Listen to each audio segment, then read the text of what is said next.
Zizhang asked Confucius, "How can one enter government service?" Confucius replied, "Respect the 5 virtues and avoid the 4 evils, and you will be able to enter government service."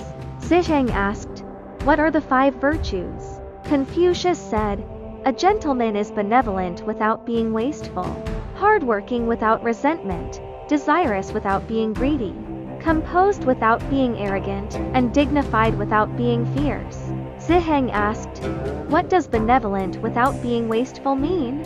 Confucius said, "Benefiting the people by doing what is beneficial to them. Is this not benevolent without being wasteful? Choosing what is worthwhile to do and doing it, who would complain? Desiring benevolence and attaining it, why would one be greedy? A gentleman, regardless of the number of people or the size of the household, dares not be disrespectful. Is this not composed without being arrogant? A gentleman straightens his clothes and hat, respects his appearance, and is dignified enough to inspire awe. Is this not dignified without being fierce?" Zizhang asked, "What are the 4 evils?" Confucius said, "Killing without teaching is cruelty.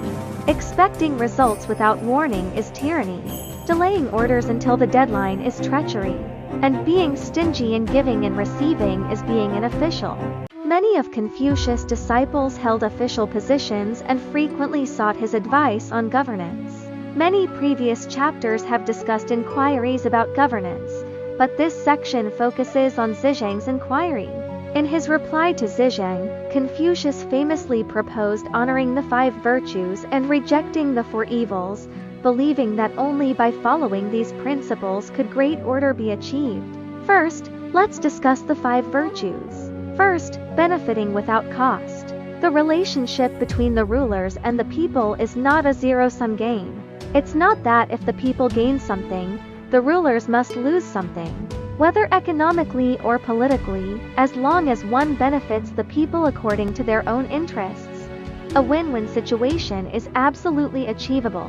The specific approach is to guide the situation accordingly. No one wants to be unprofitable.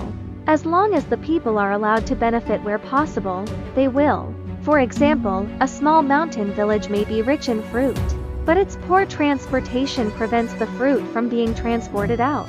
In this situation, without government funding, the fruit farmers will raise funds themselves to build a road. The ruler's role is simply to let nature take its course, not to obstruct it, and to provide appropriate assistance. Second, work without resentment.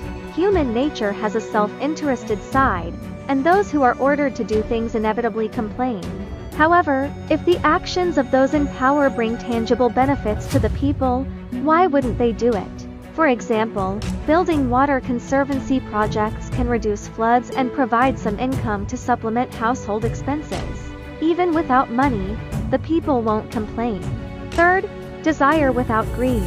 Confucius acknowledged the legitimacy of desire, but demanded that desires be moderate. Once they reach the point of insatiable greed, there is no cure. To achieve desire without greed, one must strengthen personal cultivation. Confucius is saying, desiring benevolence and attaining benevolence. Advocates that gentlemen use the pursuit of benevolence to restrain those chaotic desires. Fourth, composure without arrogance. This means treating everyone with respect and not dividing people into different classes, neither currying favor nor being overbearing. Fifth, authority without cruelty. Those in power must establish authority.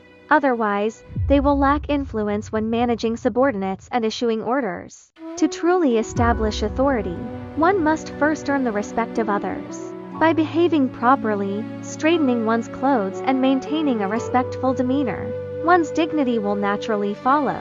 To be an excellent politician, 5 virtues are not enough.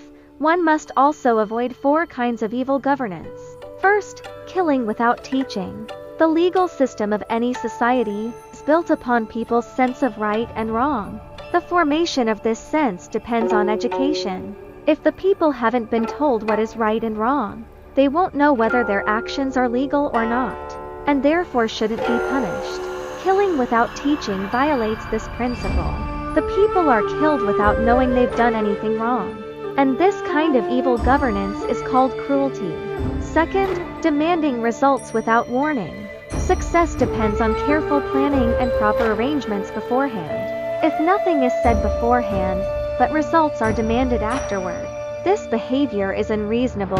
Confucius called it tyranny. Third, delaying orders until a deadline. This evil clearly has a mocking connotation. When assigning work, the importance and urgency are not emphasized, and then one day it is suddenly announced that the work must be completed within a certain time frame, and the deadline has passed. Confucius called this behavior thievery. Fourth, stinginess in giving and receiving. This means promising someone something, but being reluctant to give it away when it's time to give it. Many rulers have this flaw. When subordinates perform meritorious service, they naturally want to reward them, promising a plethora of rewards, but ultimately failing to deliver. This is a manifestation of short-sightedness, greed, and stinginess. Such people will ultimately limit themselves, unable to soar high or go far. The 5 virtues and 4 vices are merely a saying. To become a qualified ruler, one must do much more than these. In short, it means cultivating and learning the good aspects while discarding all the bad ones. Only in this way can one become an excellent ruler.